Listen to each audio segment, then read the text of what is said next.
All right. Welcome, everybody. My name is Roger Berkowitz. I'm the founder and academic director here at the Hannah Arendt Center at Bard College. We're in the last session of our current virtual reading group, looking at some of Hannah Arendt's texts on friendship. We sent out a few texts today. The main one is the letter that Hannah Arendt wrote to Gerhard or Gershom Scholem in 1963 in response to his letter about her book Arendt and Scholem.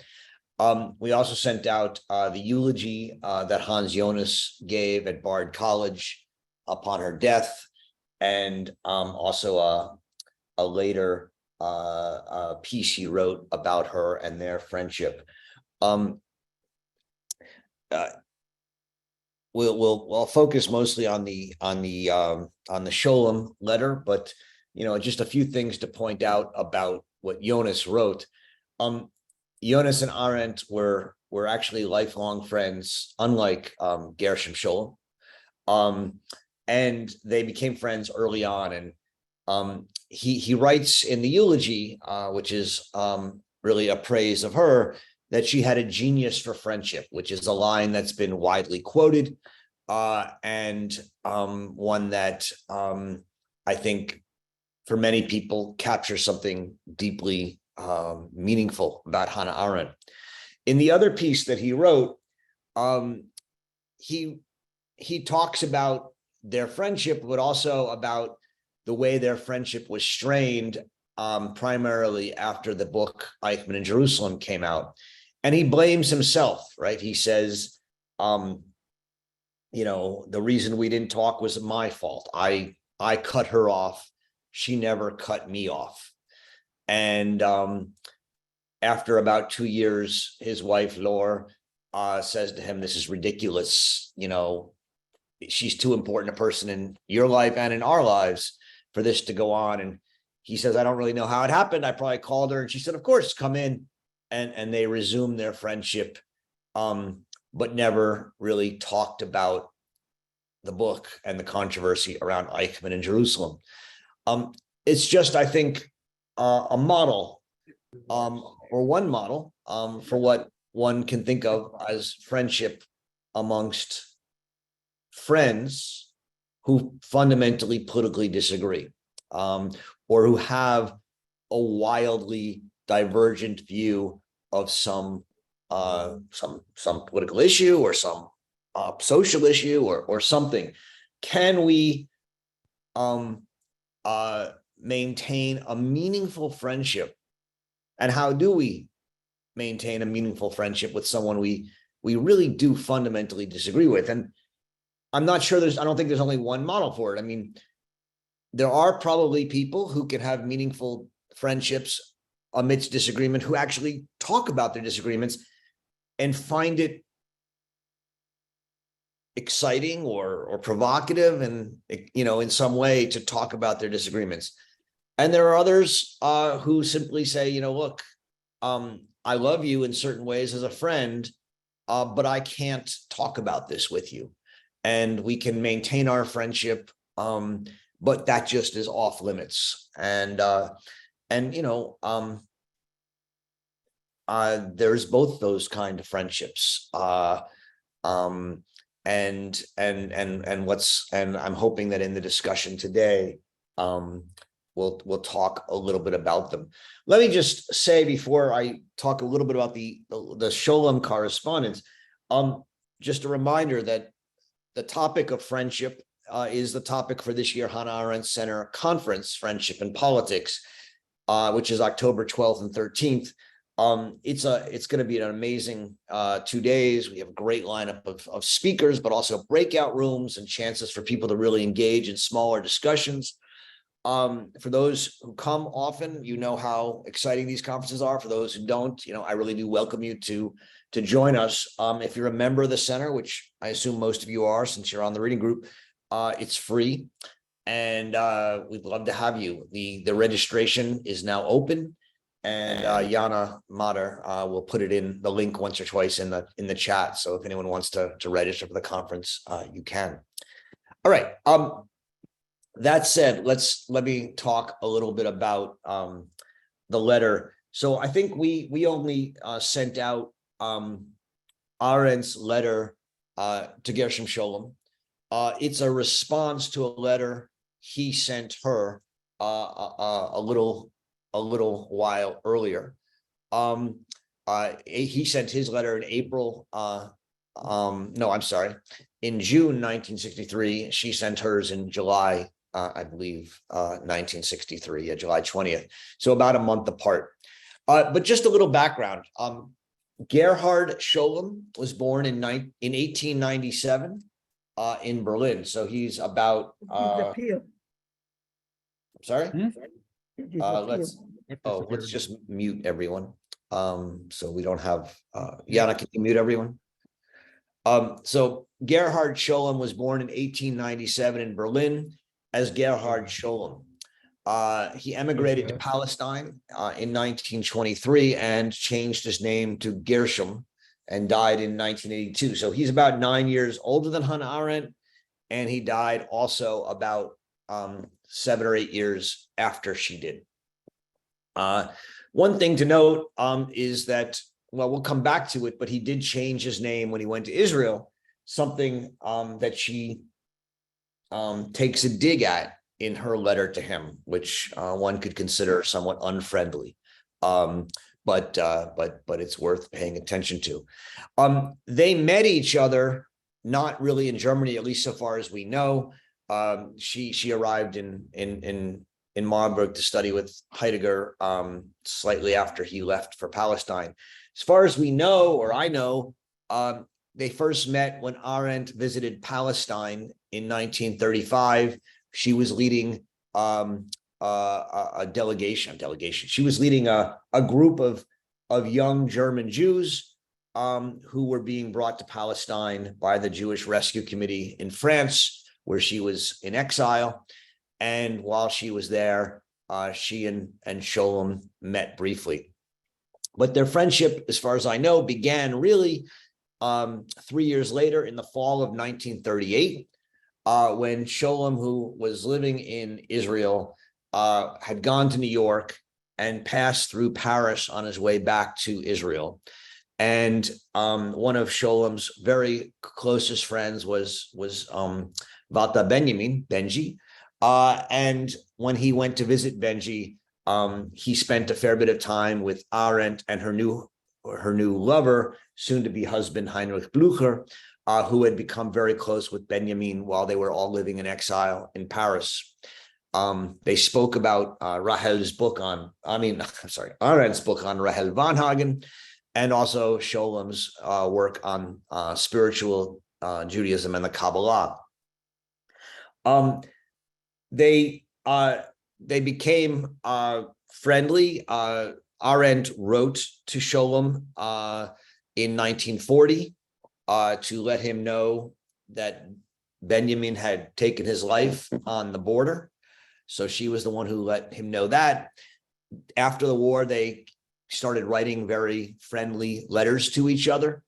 And then in late 1940s, they became the two representatives, one from Israel, Scholem, and one from the diaspora, Hannah Arendt, for something called the Jewish Cultural Reconstruction Commission, which was designed to travel through Europe, or not that, but their job was to travel through Europe and make a catalog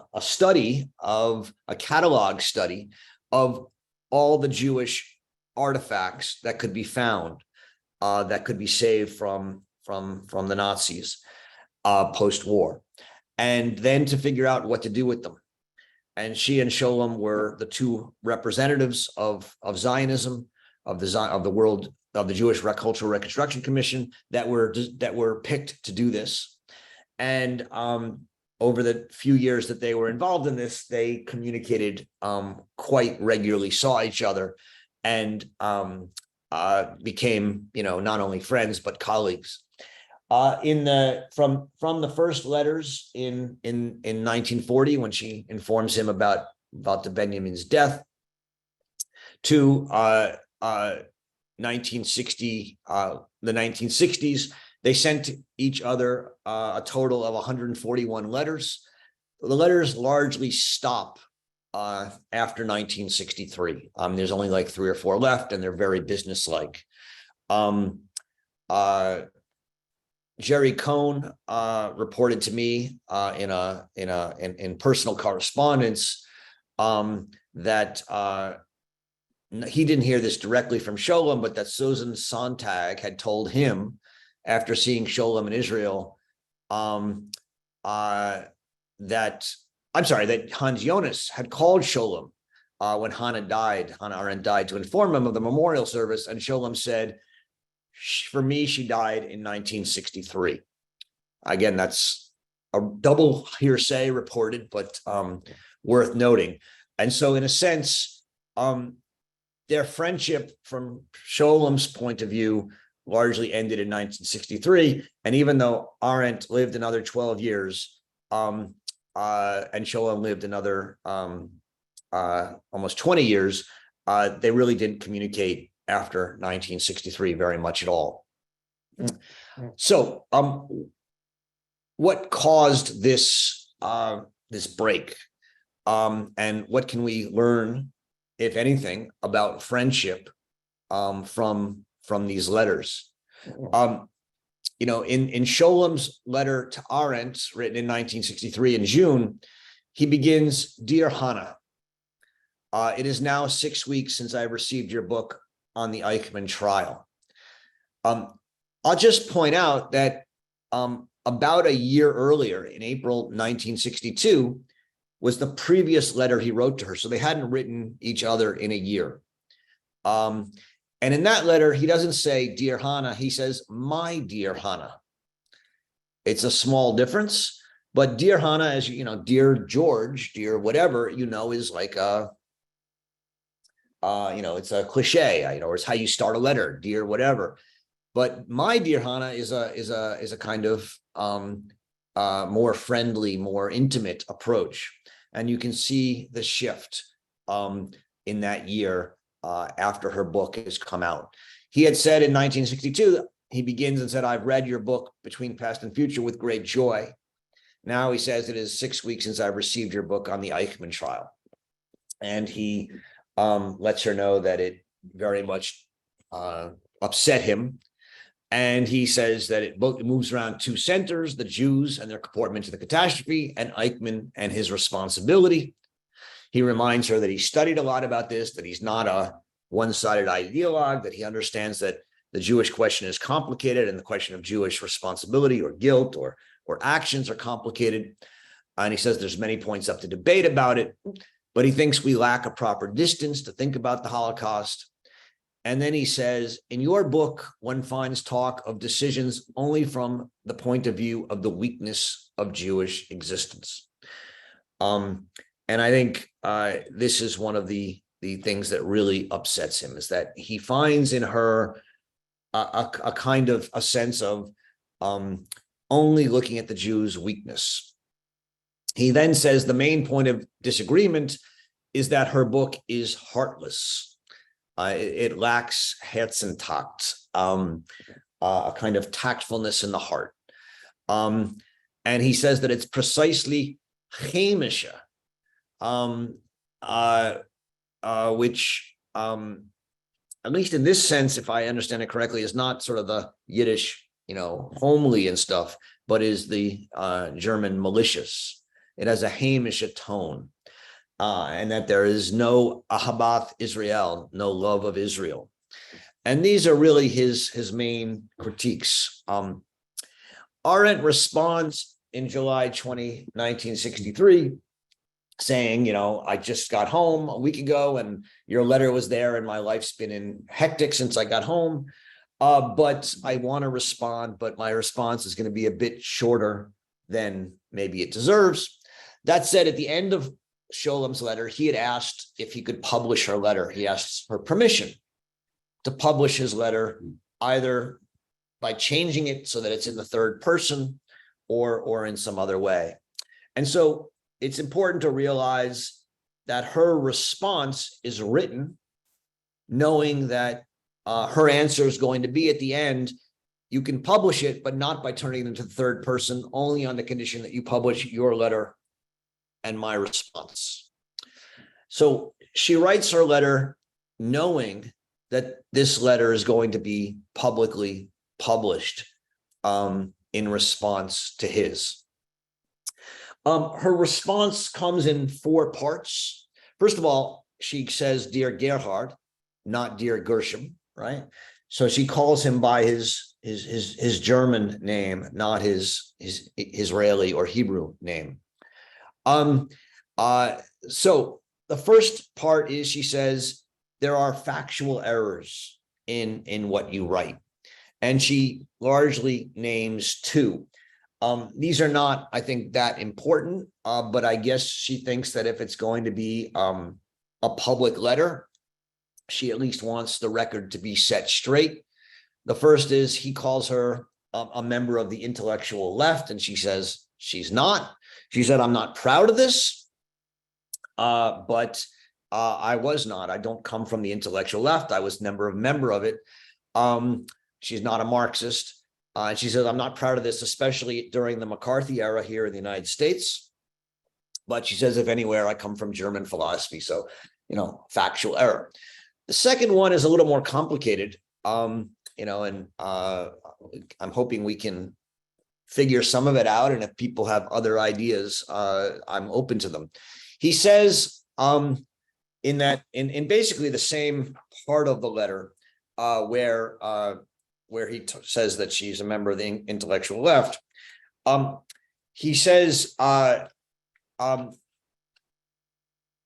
I consider you. He says that in such a situation as the murder of 1/3 of our people, and he uses the word our, our people, and I consider you wholly as a member of this people and as nothing more, nothing other.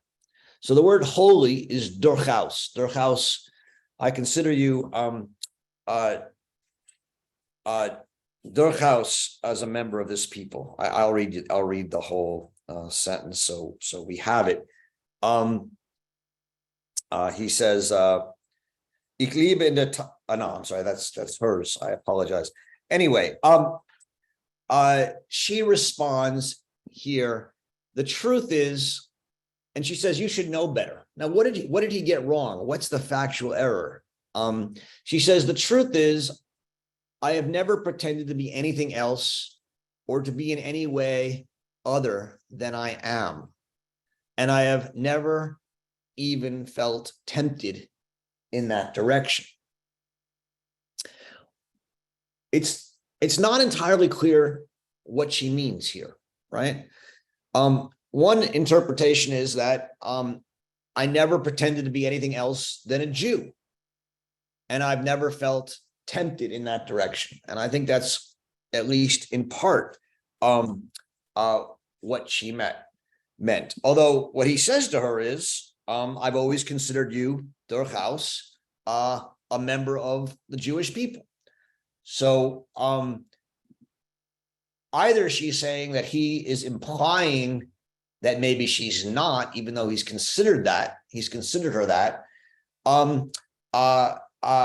or possibly what she's saying is, I've always thought it as a fact that I'm a member of the Jewish people, but I'm not wholly a member of the Jewish people. I'm much more complicated than that. She adds, it would have been like saying that I was a man and not a woman. That is to say, kind of insane. So, of course I'm a woman, she says. It would be insane to say otherwise. But does that mean that I'm wholly a woman, or am I also something else? She says, to be a Jew belongs for me to the indisputable facts of my life, and I've never had the wish to change or disclaim facts of this kind.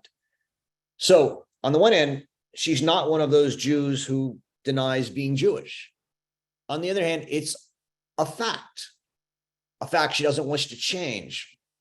And she says there is such a thing as basic gratitude for everything that is as it is, for what has been given and not made, for what is phusoi and not nomos, as she uses the Greek terms for nature versus normativity or law or what is built.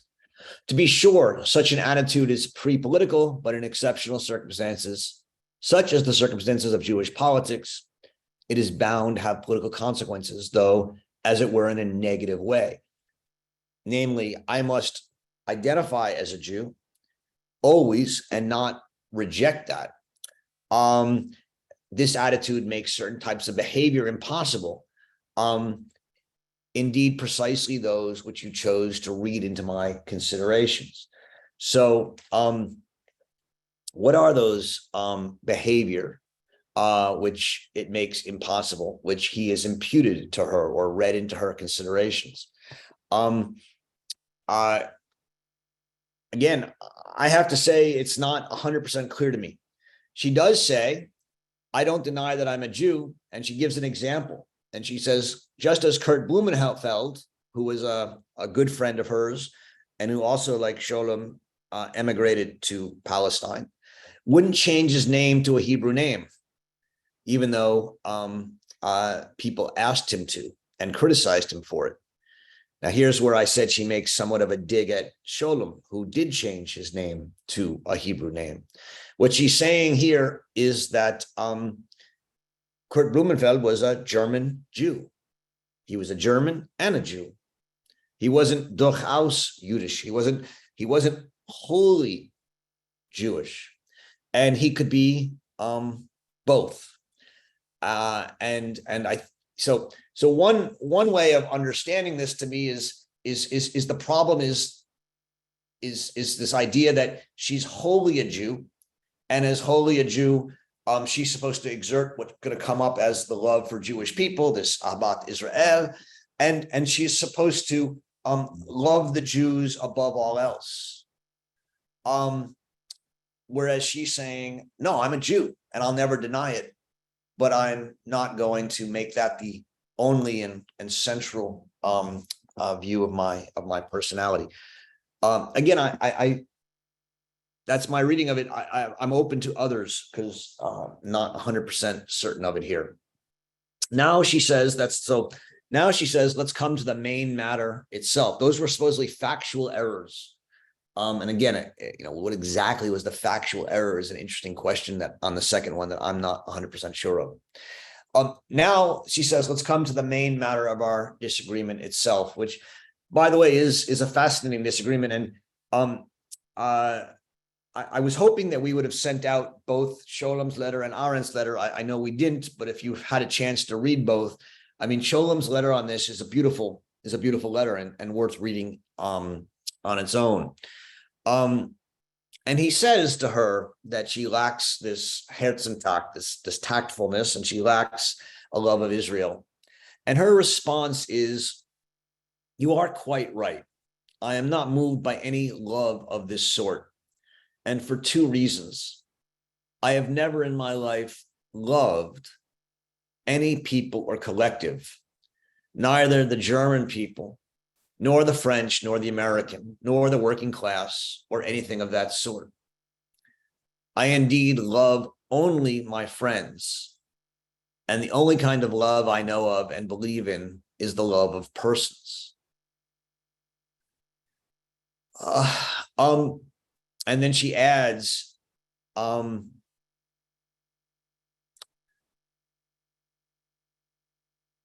secondly, this love of Jews would appear to me, since I am myself Jewish, as something rather suspect.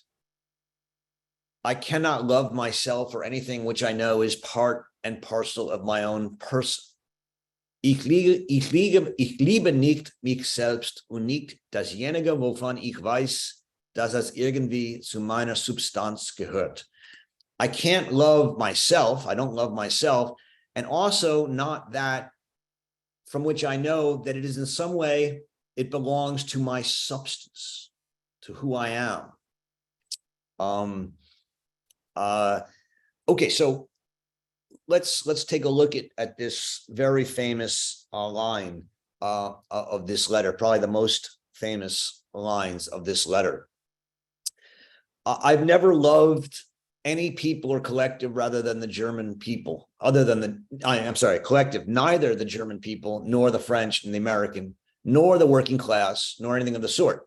Thus also not the Jewish, not the white, not the black, not the Muslim, not the academics or the intellectuals, not the philosophers. We can't love collectivities, or she doesn't love collectivities. I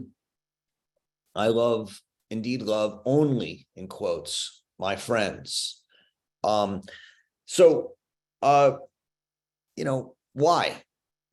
Why doesn't she love collectivities? And this, of course, brings up also the question of nations, right? Of patriotism, which she raises in the next paragraph. Why is it that we can't love a collective, or she doesn't love a collective? I mean, obviously we can. Many people do. And her answer, I think, is one of a deep belief that in any serious belonging to a collective comes with it the idea of dissent and the right to dissent and the right to argue. She says there can be no patriotism without permanent opposition and criticism, and that this is no doubt a common ground between us, between her and Scholem. But I can admit to you something beyond that, namely that the wrong done by my own people naturally grieves me more than wrong done by other people's. So if there can be no patriotism without permanent opposition and criticism, and if the wrong done by my own people grieves me more than the wrong done by others' people, I can't uncritically love my people. I can't love a kind of collective. I have to be always, to some degree, at a distance from them. I can't even really fully respect my people. I think I have to, in some sense, always be willing to be critical of them. Whereas I take the point to mean I can love my friends. I can love an individual. And even if an individual like Hans Jonas writes me a truly horrendous letter after my book, and even if Gershom Scholem writes me a very critical letter after my book, I can get into an argument with them, but I love them unconditionally. And I can be friends with someone like that, whereas I don't think she sees that as being as the same as being a part of a people. She gives an example here where she says, she talks about a conversation she had when she was in Israel with Golda Meir, who she says in the letter, she says, in other respects, struck me as someone I liked very much, gefällt mir. And she says that Golda Meir was in her conversation with Hannah Arendt defending a position Hannah Arendt found disastrous, the non-separation of religion and state in Israel. And what Meir said was, and she said, I don't know the exact wording, but basically what she said was, quote, "You will understand that as a socialist, I, of course, do not believe in God. I believe in the Jewish people." So here's the president of Israel, or prime minister, I think of it. Someone will correct me. I think it's prime minister of Israel, saying, I don't believe in God. I'm a socialist, but I believe in the Jewish people. And Arendt says, I found this shocking, and I was so shocked that I didn't reply, but I could have answered. The greatness of the Jewish people was that once it believed in God and believed in him in such a way that its trust and love toward him was greater than its fear. And now this people believes only in itself. What good can come out of that? well, in this sense, I do not love the Jews, nor do I believe in them. I merely belong to them as a matter of course, beyond dispute or argument. So this A goes back to her factual claim before with the claim that she is durchaus a member of the Jewish people. She's like, I don't believe in them. I don't love them. I am simply, as a factual matter, I belong to them beyond dispute or argument. But I am much more than that. And the belief and the idea of patriotism, of love of any collectivity, whether it's a religion or a race or a class or a group of chess players or a group of professors, is for her a kind of abdication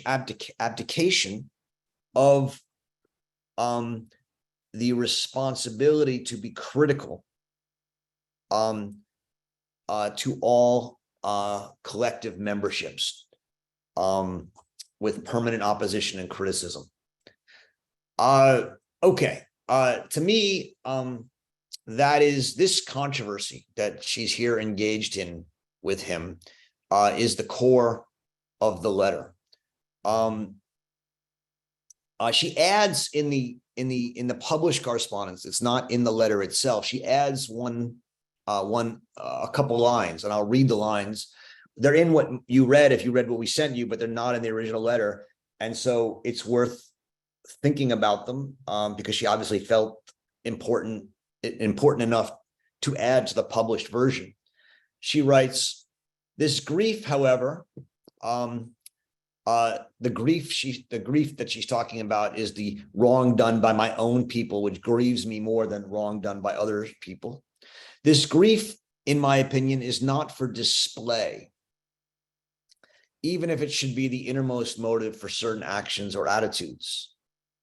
Generally speaking, the role of the heart in politics seems to me altogether questionable. You know as well as I how often those who merely report certain unpleasant facts are accused of lack of soul, lack of heart, or what you call Herzentakt.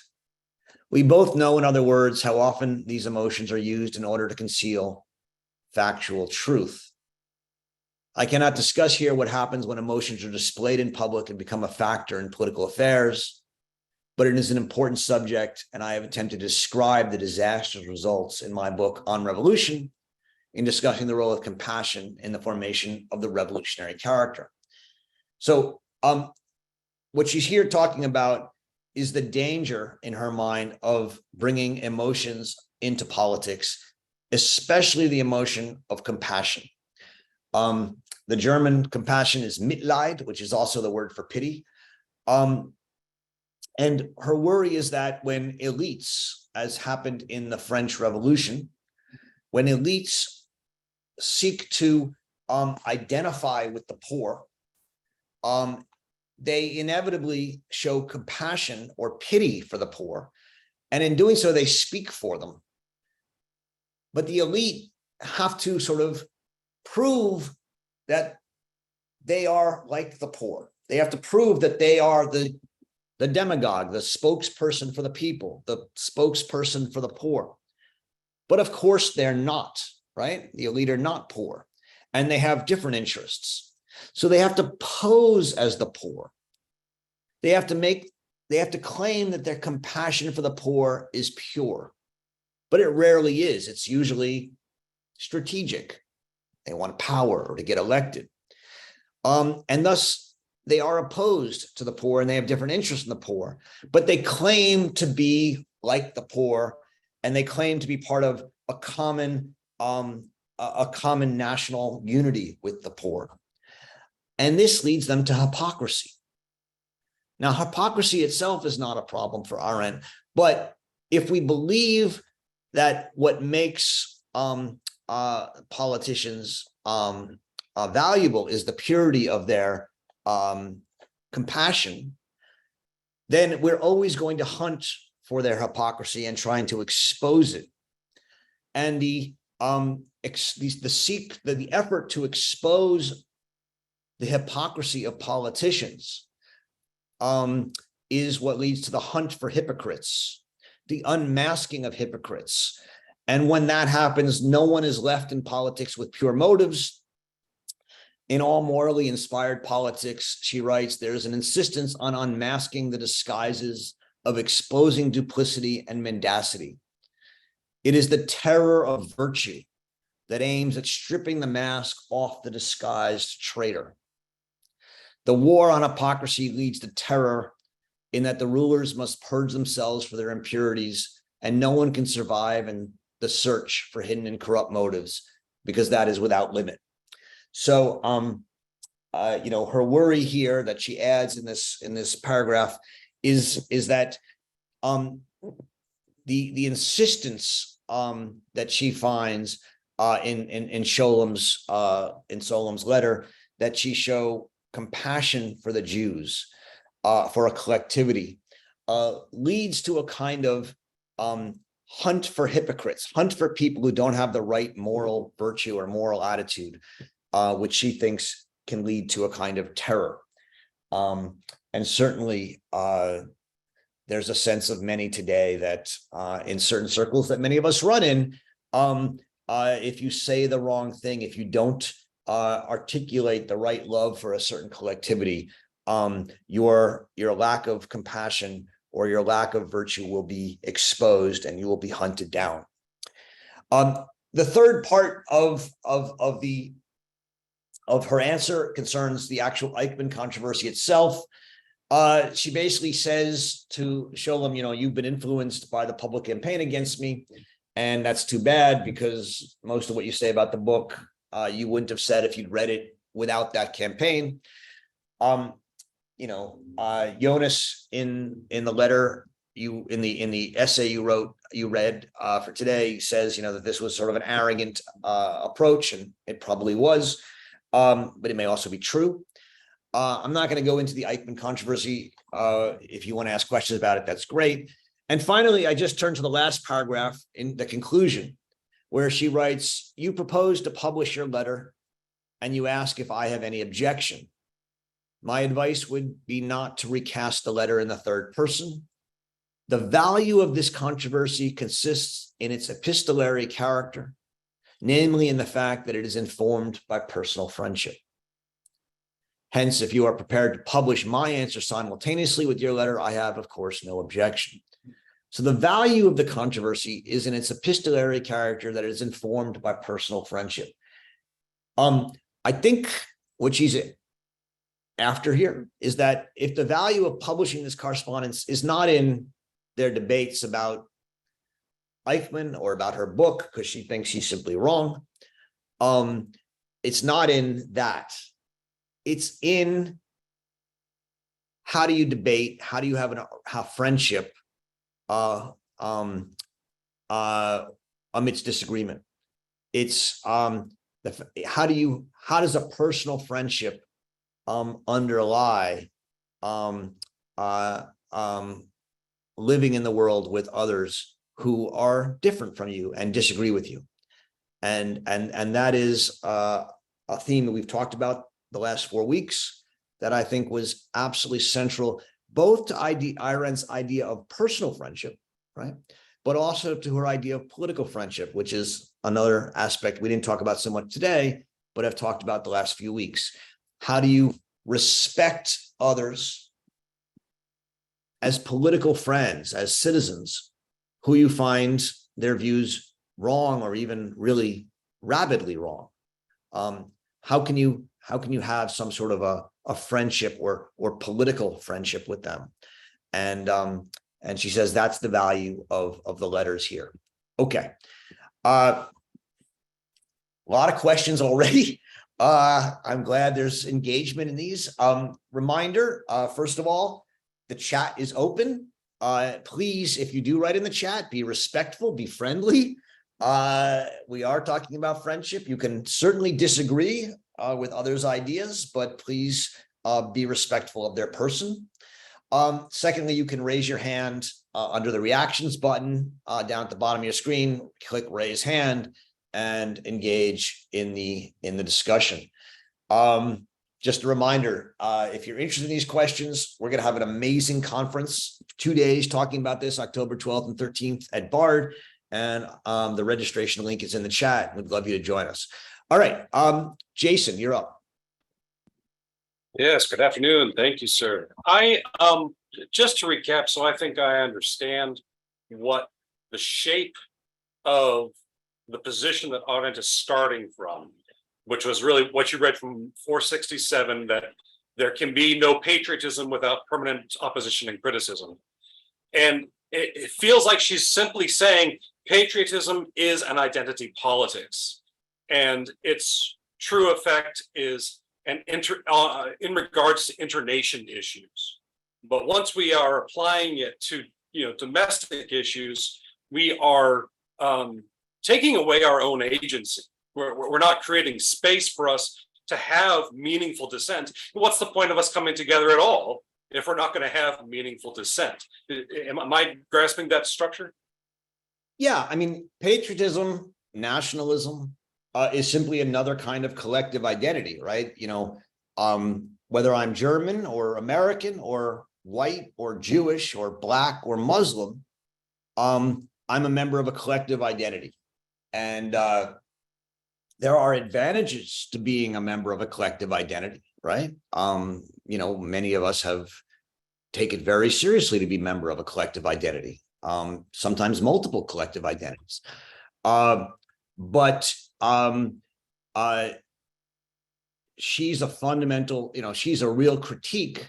She's a lifelong critic of nationalism, in the sense of a kind of pseudo-mystical belief that there's some thing about being a German or being a Jew or being white or being Black that makes us unique or special, right? She's a lifelong critic of that kind of nationalism. And so in The Origins of Totalitarianism, which we're going to be reading next, starting on September 8th, she is interested in separating out what it means to be part of a state versus what it means to be part of a nation state. All right, we'll spend more time on that. One of the things that she really develops is that when she comes to the United States in 1940 and begins to learn about the United States, she becomes convinced that the United States is fundamentally different from other collectivities in Europe that she's familiar with, which she thinks of as nation states. Like France is a state, but it's the French state, and Germany is the German state, and Russia is the Russian state. Whereas in America, she sees it as a state without a nationality. There's not a single collectivity. And she thinks that that's unique and special. And it's one of the reasons she comes to be deeply fond of American republicanism, constitutional Republican government. She adds to that in the late 1960s in her essay on civil disobedience, saying that at the very core of what it means to be an American is an idea of consent to being an American that implies the right to dissent through civil disobedience. And she argues that civil disobedience, as it emerged in the civil rights movement and the anti-war movement in the 1960s, are fundamentally American ideas, and that they change our understanding of what it means to be part of a community. And so yes, the right of she says that in America, which is not a nation state but a state based on consent implies dissent, and that's what she comes to really find deeply meaningful and valuable about the American form of government. And so that's why she's, I think, suspicious of most collective love of collectivities. Okay. Thank you. Yeah, that's awesome. Thanks. Jeff, you're up. Yeah, good morning. I think it's not for the first time that I'd be the person who puts forward the null theory and it's especially appropriate since I don't really know much about Jewish history. Although I went back and read Jewish history revised.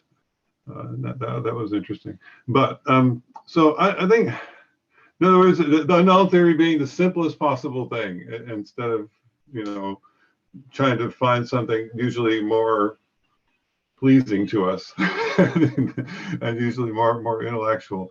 And which is just to say that friendship is a lot weaker than loyalty, than allyship, I think is the word I want to use for it, right? I mean, and I'll happen to also be reading Julius Caesar, which is hoping that there'll be some insights about friendship there. But it's pretty. I mean, it just seems like the sort of the default null theory is that friendship is survives only when there aren't any big stakes around, right? When we're not going to do some action, when we don't need your loyalty because either we're all out of power or we're all in power, and so there's really not much to do. It'll fall by the way, yeah. So it kind of fits with the idea of no patriotism without dissent. Well, if it's an inverse way, because there's a slightly stronger version of this theory is to say that, well, it's intellectuals that are particularly disadvantaged in creating friendships because they don't display loyalty. That's been a favorite part from Caesar already, Julius Caesar. But that basically, and then the acquisition of heartlessness. They're just saying we need you just to be on our side, period, not because of some reasons. If you're going to put reasons in it, then your loyalty will always be in doubt. And I think that come out here, and I'm not sure, for those who know more of her history, how much she maybe was blind to that. I mean, she understood thinking obviously really well, and she gives the parable of the cave, in Life of the Mind. To show how clueless intellectuals could be, but it seems in this case, if she was blindsided, which it sounds like she was, that she didn't see it coming. I mean, she should have, because that's the intellectual state, is to be isolated by their thinking, which of course is required to think a certain degree of isolation. Thanks. Thanks, Jeff. I'm not, I mean, Arendt says, and I think it was in the Lessing essay, Humanity in Dark Times, that we read, that loyalty, friendship is more important than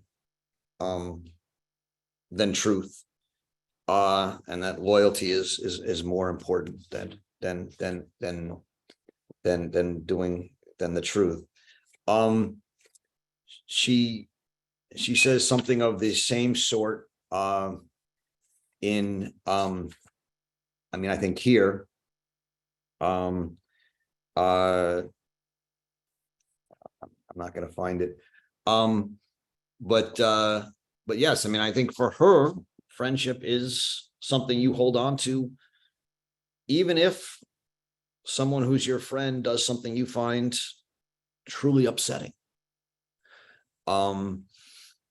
And she expected Scholem and Jonas to remain her friend, even though they didn't like what she did and found it really offensive. And even though they both, in a sense, disowned her for a time, when Jonas was willing to come back to her, she accepted him as a friend. I don't get the impression that he ever apologized. Right? I mean, I could be wrong. We don't know. I mean, but in what he wrote, he doesn't say, I apologized. He simply said, hi. And she said, come see me.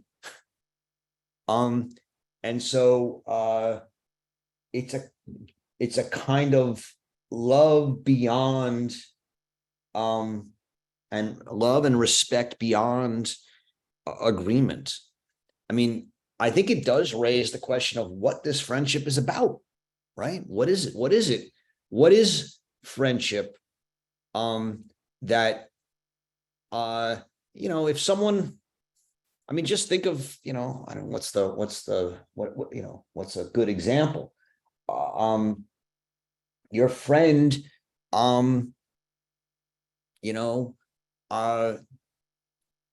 cheats on your cheats with your spouse. You know, I mean, I'm just thinking of like one of the worst things you could imagine, right? What do you do? I mean, does Arendt say, well, we're friends? And I think I don't know the answer to that. I mean, let's put it this way. We know that her husband, Heinrich Blücher, had many affairs, right? She apparently did not. She had an affair with Heidegger when he was married. But other than that, as far as I know, or we know, there's no evidence that I know that she had other affairs. She never held it against her husband. It's a particular kind of friendship that is not moralizing. That is one that reconciles with the fact that your friend can do things you really find awful, and yet the friendship is there and remains.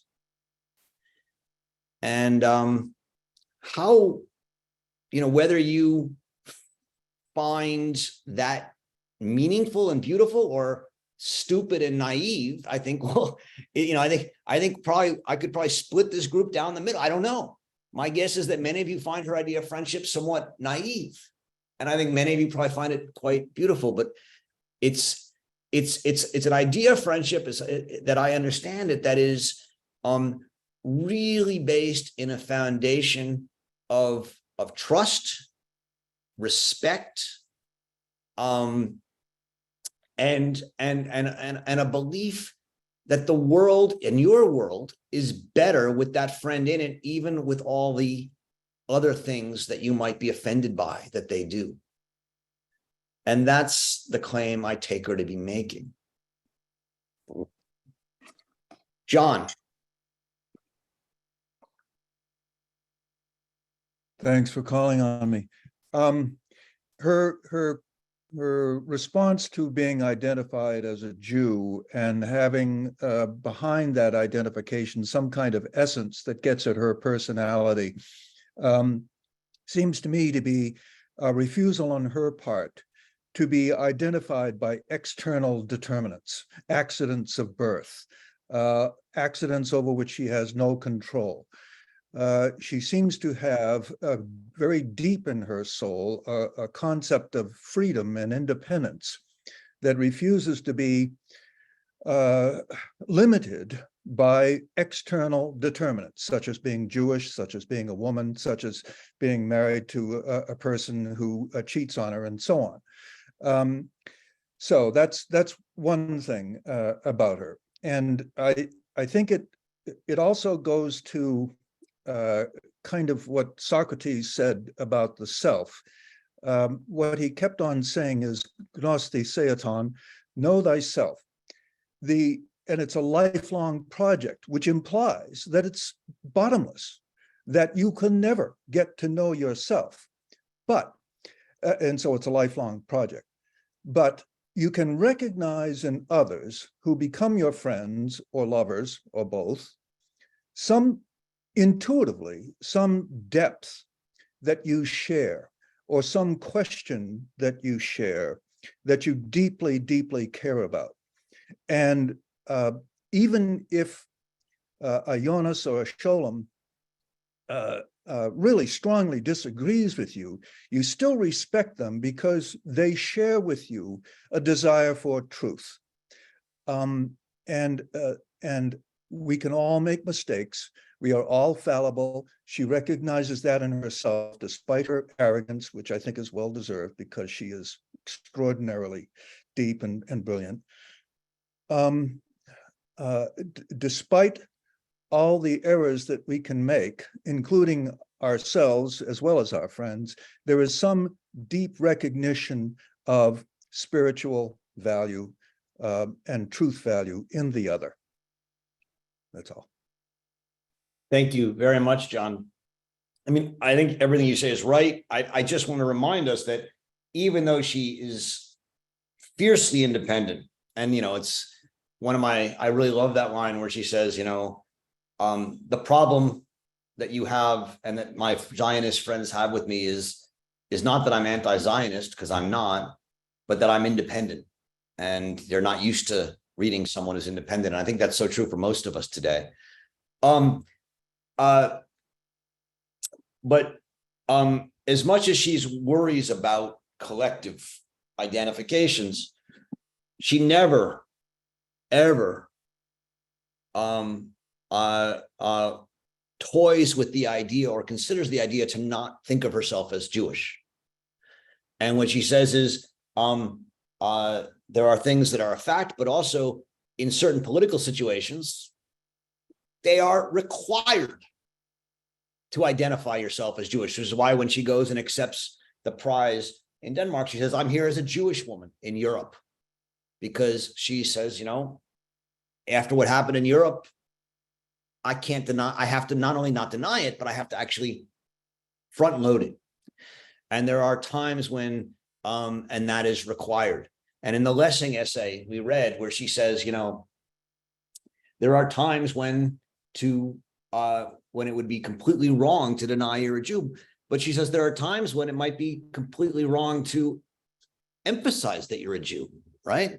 If you're in a situation where that's not central. And I think, I mentioned then that one of the big issues we all have today is with identity, with the importance that we place on identity and identity politics, is there are absolutely times today when it's important to emphasize our identity. And yet maybe there are times when we do it too often or too much. And that judgment, that decision is one that she's constantly pointing us to. So thank you. Dina. Hi, I have a comment about the word durchaus and also a question. I'll start with the comment. I think maybe it's possible to interpret that word slightly differently, along the lines of what you just said, which is in the sense that she's always already a Jewish person, a Jewish woman. Durchaus can certainly mean holy, as you mentioned, but I think in this context it might mean obviously, as opposed to holy. Right. So the translation in the text that you all have is holy. I was thinking I'm suggesting maybe instead of holy, it could be obviously or distinctly. It's really not necessarily holy. It can be translated that way, but then the original would have used völlig or vollkommen, and it didn't. It used durchaus, which I think means actually obviously. Okay, I was thinking more thoroughly, but okay. So if we were to translate it obviously, right? So, ich betrachte sie durchaus, obviously, as Angehörige dieses Volks. Yes, and I mean, in the English of her letter, she says as a matter of course, which I think, I think they're in agreement there. I mean, obviously, she's Jewish and she's always already Jewish. There's nothing to really debate here, and the completeness of her Jewishness is not at issue. So, but then the end of the sentence, right? Und als nichts anderes, and as nothing other. That's the complement to the durchaus. I mean, the question is, if we read it as obviously, what's the factual mistake, right? She's claiming that there's a factual mistake here that Scholem has made. Well, isn't he criticizing her for disavowing her Jewishness by being this critical member he's not saying you're not a member, obviously you're a member of this group. Yeah. You're disavowing it by being whatever he's accusing her. Yeah, but okay. I mean, I'm not sure he doesn't, I mean, all he says in this particular sentence is, right, I've always thought of you as obviously or wholly a member of the Jewish people and nothing else, and nichts anderes. Mm-hmm. And I'm trying to figure out what's the factual mistake. And it could be, that she's saying that he's saying she's denying being a Jew, but I don't see him saying that anywhere. I mean, what he says is she doesn't have tact, she doesn't have a love of the people, but he never says you don't claim to be a Jew. The only thing I could think of that he's saying is he says that she's nothing other than that. And then she gives the example in her response of Blumenfeld, right? Who didn't change his name from Kurt when he moved to Israel. And my interpretation of that example is Blumenfeld is not going to deny that he's both a Jew and a German, whereas Scholem, in changing his name, is denying that he's a German.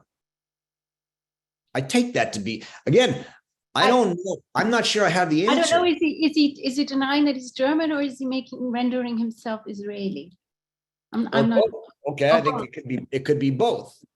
May I ask a follow-up question? I think that is somewhat related, and it's also in the same passage sort of that we've been talking about, which is I'm struck by Arendt saying that it is natural that the wrong done by my own people would aggrieve me greater than the wrong done by other. So my question is both this idea of that being natural, but also separately from, I don't want to sort of lose track of what's actually important, not so much the word natural, but the idea that you have a heightened expectation of your group, even though you don't love it. Where does this heightened expectation come from? That's a great question. I mean, and I wonder if other people sense it. I mean, I think for me, it's something that many Jews feel, right? We feel incredibly protective of something like Israel, and yet also incredibly critical of Israel where we think it has fallen short. And I think it's to me natural that one feels that way. I think Americans often feel that way. There's a deep American sense of patriotism and maybe even superiority, and yet there's a real embarrassment that I think many Americans have about things that America has done that probably pale in comparison to what other countries have done, and yet in our sense don't live up to what we consider to be the ideals of the country. Right. But oddly, that's kind of a form of patriotism, arguably, that you are elevating the expectation so much. So I find that rather strange. It is, it's something that she says in a number of places, including in the Eichmann book. But I think she thinks that as a Jew, one has to even be more that even though the Nazis, of course, were significantly worse, much worse, I mean, not even close, and she doesn't think Jews are in any way guilty of the Nazis, but she thinks as a Jew, she owes it to herself to criticize the Jews. And along with this comes this sort of fascinating line where she says, right after, so she says, secondly, this love of the Jews would appear to me, since I am myself Jewish, as something rather suspect. I cannot love myself or anything which I know is part and parcel of my own, and the translation here is person. The German is Substanz. My own substance. I cannot love myself or anything which I know is part and parcel of my own substance. Somebody, I forget who it was, wrote me this week to say they were just struck by that line. And it is a striking line. What does it mean to say that I cannot love my own substance? That I must in some way be more critical and distant to myself, my person, and the people I belong with than to others. For her, I think it's a matter of what it means to be independent, that you can't let yourself be caught up in a love for yourself or people and then stop thinking or talking to yourself and criticizing yourself. And that's, and in one way to read this debate between her and Scholem is Scholem saying, look, you intellectuals, whether you're a left intellectual or you're a philosopher or whatever, you intellectuals don't let yourself love yourselves. You don't let yourself love your people. And that's part of life. And she's like, you're right. I think we constantly have to question myself, ourselves, and our people. This comes back to conversations we've had in this group over her ideas of prejudice, right? What she's saying is, look, we all have prejudices. We all have those prejudgments. But what she says is the essence of politics is to constantly be critical of my prejudices, including my love for myself, which is maybe my highest prejudice. So I think that's one way of reading this material. So, look, I'm not sure I have full answers to any of these questions. These are, but that's helpful. Thank you, Gilbert. Thank you very much. First of all, please receive my greetings. They are received. Thank you. Sent back. You're most welcome. So now my first point is a comment. Where you said in this statement saying that I don't believe in God, but I believe in the Jewish people. As you told us that was stated by the Prime Minister of Israel. So my comment is, he was at the right point, because according to the majority with religious faith, they are deeply understand that God created the people, created the Jewish people, created the human beings in his image. Which means when you believe in people, already you believe in God. Thank you.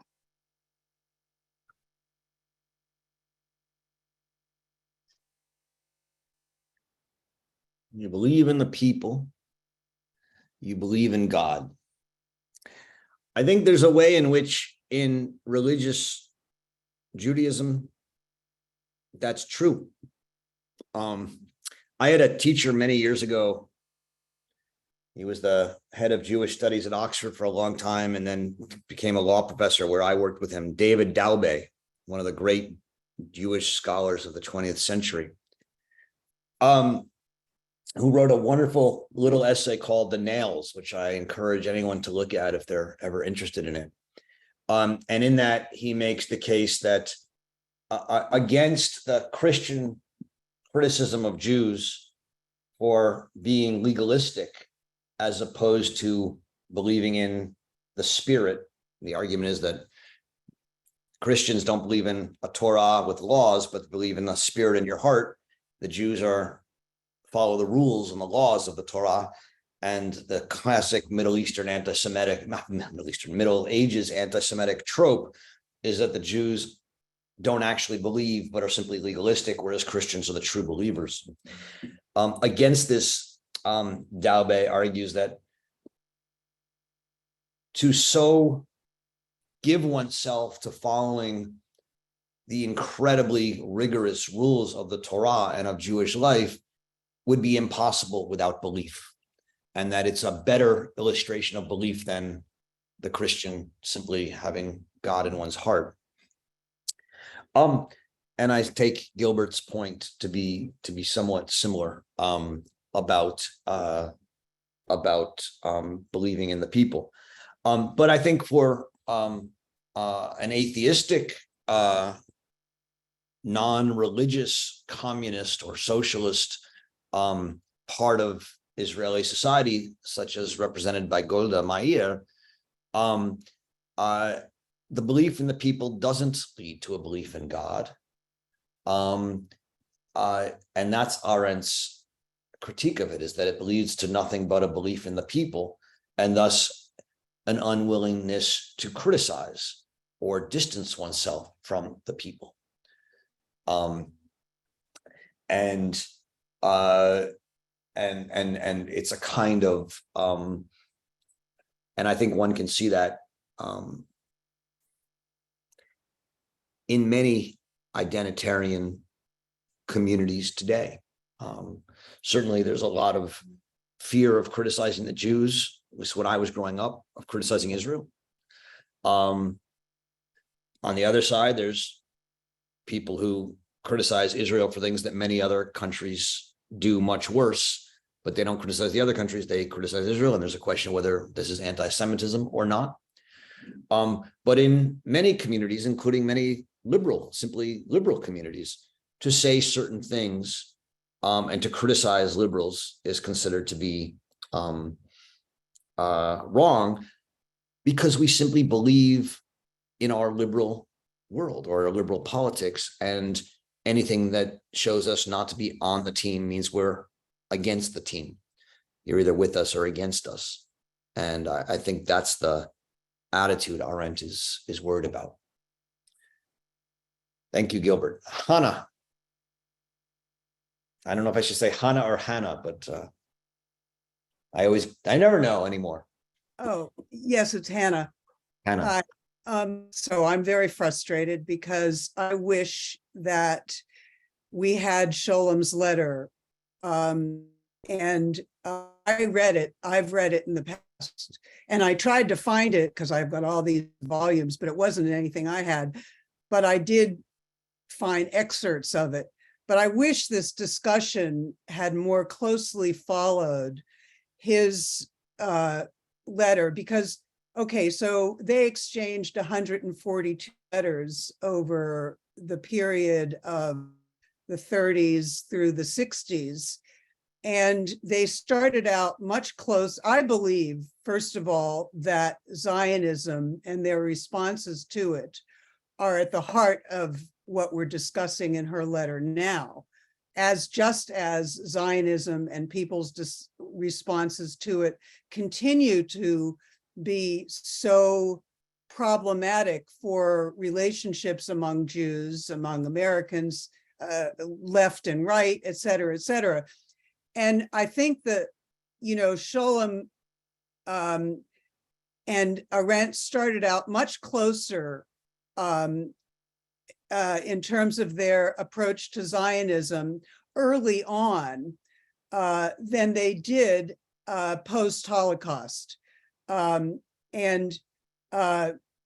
their letters demonstrate that. And I recall reading other letters that they exchanged, where after the Biltmore conference and where after she wrote Zionism Reconsidered, he really pulled away from her. He had made the decision to live in Israel. He was more interested in the East and in all kinds of things. But what Scholem was responding to, I think mostly in the letter, were two things. One was her characterization of Jewish leadership, the Judenrat, that they could have done nothing, and had they done nothing, fewer people would have died. That was his number one focus. His second focus was her characterization of Eichmann, which I personally think was brilliant. And I think it took people many, many years, and still many don't see it, but I think it was brilliant. However, her characterization that had they just done nothing, had the leadership just done nothing, fewer people would have died, he reacted to very, very violently. And he said, it's too soon. You are not to judge. None of us are to judge this at this point. You don't know. I don't know. And also, he really disliked her impugning Israeli leadership for not doing enough, the Yishuv, and he disagreed with that, and that had happened in various letters. So I just feel that this discussion would have profited more from a real, but I must say that as somebody who's very, very involved in always reevaluating, I've always been considered myself a Zionist, but I learned tremendously from non-Zionists and from anti-Zionists, all kinds of aspects of what's going on that I think are necessary to know. But I think as I said, I think Zionism was the huge driving force between their ultimate estrangement. Thank you. Thanks. Yeah, I mean, when she wrote Zionism Reconsidered, they did have some, a letter exchange about that and disagreed about it pretty vehemently. But it didn't lead to a kind of break, Right. Obviously. But I think you're right that it did, especially on Scholem's side, lead to some questioning of Arendt and her loyalty to being a Jew. Certainly the disagreement didn't lead to Arendt to question her friendship to Scholem, but to some degree, and they maintained their friendship, but obviously it didn't really last past this controversy around her book. I also wish we had. I reread both letters. I wish we had both letters. It's hard to. There is an English translation of this book, the briefwechsel, the letters between Arendt and Scholem. I couldn't find my copy. I know I have it, but I couldn't find it, so I had to reread in German, which is fine. But that's why we didn't send it. I'm sure it's out there. I just didn't know where to. I couldn't find it. Yeah, find it. So I apologize for that. But we're sort of focused on the question of friendship. So the Arendt letter was sort of where that gets put.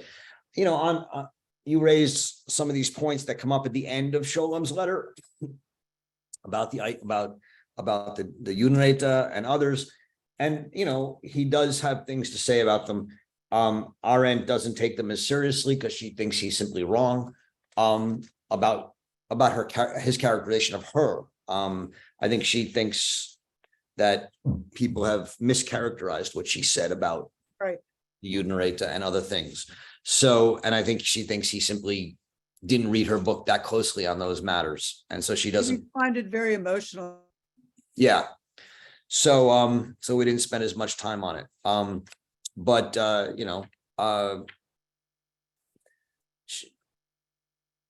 Yeah, I mean, I'm not sure there's that much. I don't want to get into each particular charge. Right. But I felt like addressing that because I felt like it was pretty central. No, I appreciate it. Thank you. Thank you. Susan. Yeah, so just two comments. One is the very clear statement Hans Jonas makes about her rejecting feminism. I thought that was one of the clearest statements I've seen, and her reason for it, that she likes the men to serve her. So I thought that was fascinating. The thing that really, struck me here was his describing her as really impenetrable when it came after she had formed an opinion. No appeal, no correction of actual mistakes. And she talks about plurality, and she talks about going visiting, and I think many of us are really trying to figure out how to do that.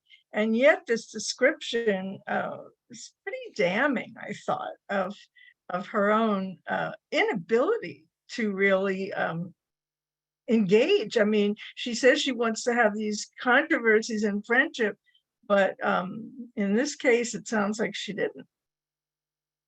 Yeah, thank you. Yeah, on the feminism question, I mean, I read that and found it fascinating as well.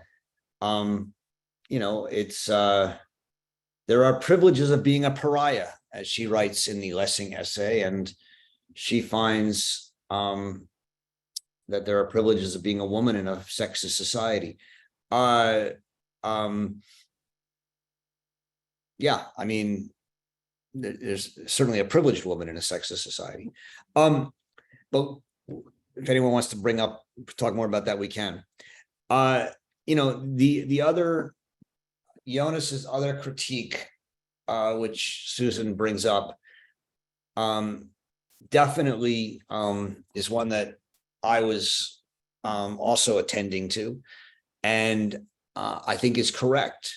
Now, let's just make sure we understand the actual critique, which is that Arendt, once she has made a judgment,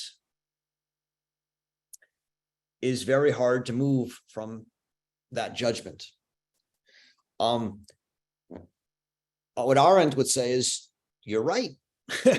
Because when I make a judgment, I have let my mind go wandering, and I have tried to think from many perspectives, and I have sought to understand different sides.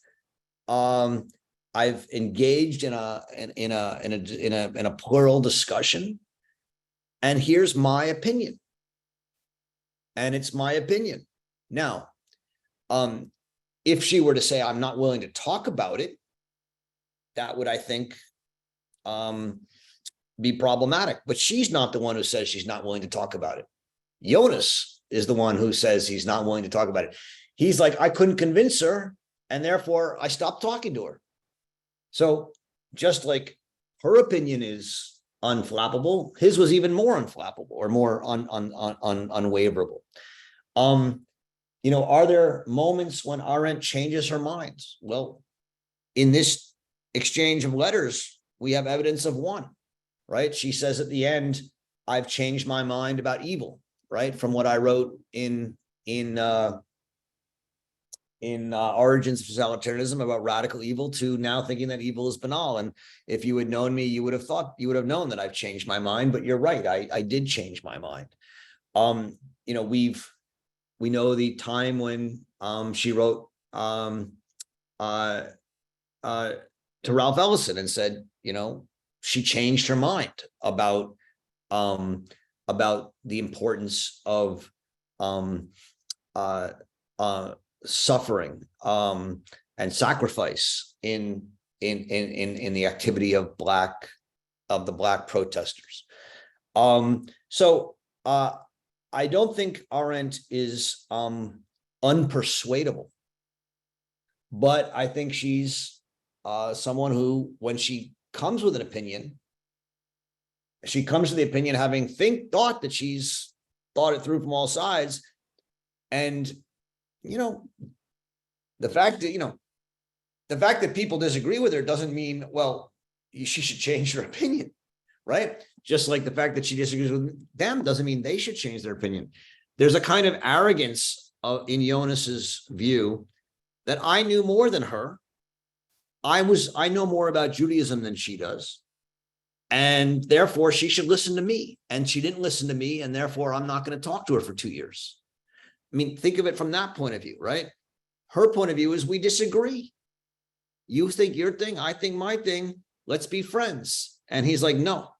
So I think if you take Jonas at his, as the only perspective, yeah, she was unwaverable and wouldn't reconsider her opinions. If you look at it from, there are two people with different opinions. He's the one who was acting, I think, a little bit like a baby. I can't convince you, therefore I'm not going to talk to you. Now, obviously, if you think he's right, maybe you're sympathetic with him. If you think she's right, maybe you're sympathetic with her. But if you don't know who's right, which is the better attitude? The one who cuts the conversation off, or the one who says, look, we disagree, but we can continue to have a friendship?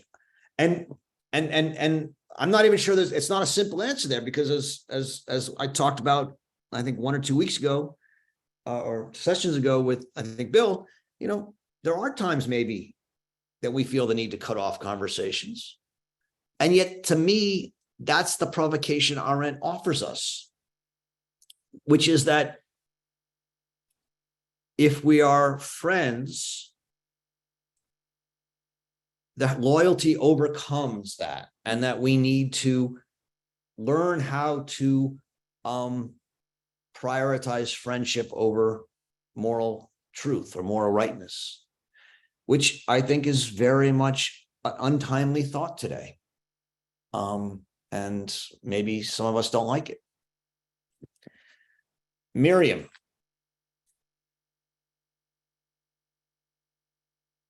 Miriam, you're muted, so you're gonna have to unmute yourself. Miriam, can you unmute?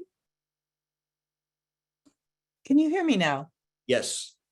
Okay, my question has to do with her comments on love of collectives. And I'm thinking I've seen this in numerous places in her writings in various forms. And I think I don't think it's too controversial to say that plurality is fundamental to Arendt's thinking. So my question would be, what if you turn it around? Like, what do you say? Well, if you say that you love a collective of whatever kind, what are you loving? Exactly. What are you loving? Are you loving an idea? Are you loving a structure? Is it a history, a tradition? What are you loving? Because I think any collective, it disappears, right? And is there something coercive about that? I think you're absolutely right, Miriam. I mean, I think that's somewhat her point, that if you love a collective, you're loving an idea or an ideology more than anything else. And that would go to her comments on revolution and on what happened to the French Revolution. They loved an idea more than they loved the people right there in front of them.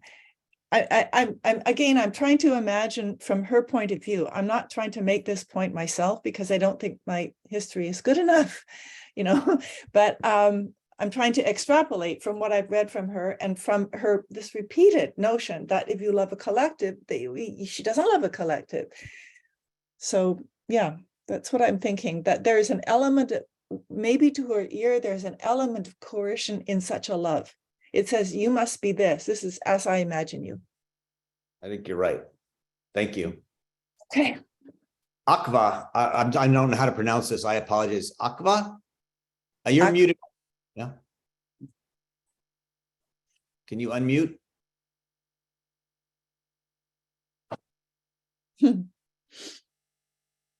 Akva, can you unmute yourself? I was trying. Oh, yeah, you have. Okay. Yes, Okay. Go ahead.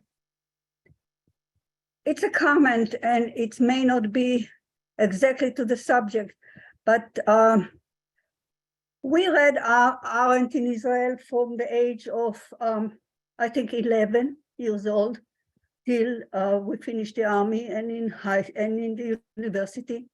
And the thing that struck 90% of the people from my background, and I'm Ashkenazi, is that she is just German Jew. She doesn't understand Judaism. She is a very much German Jew, and the American tradition follow the same thing, which is the Western culture cloaked a little bit with Judaism. And that's something that become more and more apparent as the culture of Israel, which is coming to a point of seeing that Judaism has a lot of different faces from every place in the world, and they are so different from each other that you cannot even begin to compare. You cannot compare Yemenite Jew to German Jew. They're completely different attitude. So this idea, which she call herself Jew, has always been struck us in Israel, growing up in Israel, as absolutely crazy. She is German Jew, we know it, we read about German philosophy, and she knows very, very little about any other kind of point of view of Judaism, forget anything else. I think I don't think she would disagree with the fact that she's a German Jew, but she would say, look, Hitler didn't care if you were a German Jew or a Yemen Jew. And when you're attacked as a Jew, you defend yourself as a Jew. And but at that point, if you take your argument seriously, if I understand it correctly, you can't speak about Jew. You can only say there's Orthodox Jew, there's Yemeni Jew, there's Russian Jew, there's conservative Jews, there's Reform Jews, and That's a question that I would like very much to raise. What's the whole idea that people are talking about Judaism, where the Judaism as a concept is so specific and so historically nailed in different culture, that you're talking about something that we don't understand even what we're talking about. So that's one thing. So I think about, when I look at Hannah Arendt, I wouldn't like to think about as Jewish so much as an example of a certain kind of intellectual ideas that was very common at the end of before and after the Second World War, that now we even question that, if that's so important, because we got a completely different view of the world. And that it's interesting to look at our idea, not as a Jewish, but as a conceptual idea, completely separate from the Jew. We're out of time, so I'm just going to answer you to the extent I can, which is say, I think Hannah Arendt would agree with you. What she would say is, I'm a Jew because I was born a Jew, and if Adolf Hitler thinks I'm a Jew, I'm not going to run away from being a Jew. I'm not going to say to Adolf Hitler, I'm not a real Jew. Let me go and just kill the other ones, right? That's not what she's going to say. And she says, look, if you're attacked as a Jew, you defend yourself as a Jew. And, otherwise, I love my friends, but I'm not going to deny who I am, whatever that means, for my own benefit or whatever. And I'm going to express solidarity with other Jews, especially when we're being attacked. And that's her. I just say one more thing. If you judge yourself based on what other people call you, then it's a very weak point of view to start talking about it. Because if Hitler think you're Jewish or not Jewish, that's not who you are. And that was the very basic criticism that we grew up in Israel, and I still believe in it, regardless of the fact that the Israel I grew up is not the same Israel. But I still believe that if other people coin you in terms that you don't believe yourself because you don't think so, then it's a very, very weak philosophical point of view. Okay. Maybe we leave it at that. We're over time. John, do you have a quick point you want to make or not? Yes, I do. As I read this essay, I kept thinking to myself, I would have loved to have had personal dialogue or personal correspondence between Ruth Bader Ginsburg and Scalia. They came from such different points of view on many legal issues, and yet from what we understand, they had a very good friendship. And I think their friendship or the essence of their friendship would have been revealed in this essay, or might have given even background and foundational credence to this essay. All right. Well, I appreciate that, and I'm going to let that go as a final comment. Again, if you're interested in these questions, first of all, register and come to our conference at the Arendt Center on October 12th and 13th on friendship and politics. I really do think the conversations, the friendships that we made in person, talking to people about it, will be incredibly valuable, and I hope to see some of you there. We now are off for 2 or 3 weeks. We meet again on September 8th, reading The Origins of Totalitarianism. One of her great books. We'll read it slowly. We're gonna, just so you know, we have a company that's going to work with us to turn some of these the reading group text that we do, or the reading group, into a podcast, mostly of just my remarks. But that will be happening starting with the next issue on next manifestation. But no one will be recorded and put on a podcast if they're not interested in it. In any case, I look forward to seeing you all in a few weeks on September 8th. Enjoy reading Hannah Arendt and have a great rest of your summer. Hey, Bye-bye. Roger, will the conference be on Zoom? There will also be on Zoom, but it's better to Okay. come in person. Sorry for interrupting. We'll be on YouTube. Oh, we'll be on YouTube. Live I stream. will. Ich Our werde. live stream on YouTube, and it will also be recorded. But yes, please in person. Do you remind us of what version of Origins to get? Because I've got like 3 and I think they're all not the right ones. Which edition? Any edition after the second edition, not the first edition. And Okay. we'll be using the Harvest paperback, but which is the most widely available. Harvest. Okay, thank you. But yes. All right. Thank you all. Have a great, enjoy reading Hannah Arendt, and see you Thank soon. you. Bye Thanks, bye. everyone. Ciao, ciao. Bye, Isa. Gracias. Gracias. Ciao.